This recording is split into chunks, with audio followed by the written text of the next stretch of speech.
Inspiration chassidique du jour 6 qui se lève. Dormir, c'est mourir un peu. C'est ce que nos maîtres affirment dans la Gemara.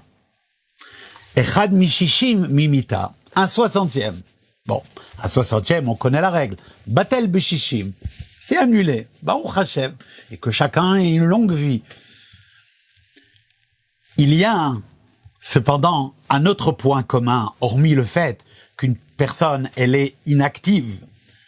L'autre point commun, c'est le Kriyat Shema. En effet, on sait que la dernière phrase qu'un juif va, dans la mesure du possible, prononcer sur terre, ce sera Shema Yisrael, Hashem Elokeinu, Hashem Echad. Et ceci, même si son décès se passe d'une manière très très paisible. C'est la dernière chose, la déclaration de la Emouna au Akadosh Baruch Hu.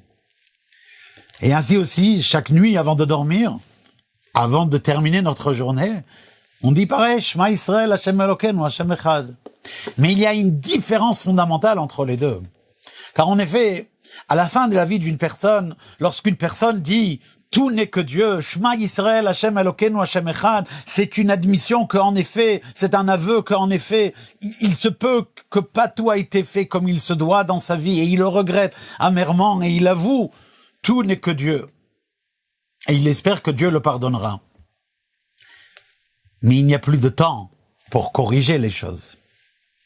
Alors que le Shema Yisrael qu'on fait chaque soir, avant d'aller dormir, si dans le regret, il a le même point commun, qu'on se dit, est-ce qu'aujourd'hui on a fait tout ce qu'il fallait? Eh bien, il y a comme l'immense différence, c'est que elle doit tout de suite être suivie, ce Shema Yisrael, d'une décision par rapport au lendemain, de dire, oui, mais c'est pas trop tard. On peut encore réparer, ce n'est pas la peine de uniquement se morfondre sur le passé et de regretter ce qu'il y avait. Il faut prendre une ferme décision pour Hayom la Asotam, faire en sorte qu'aujourd'hui, les choses se passent comme il se doit. Kol Tov.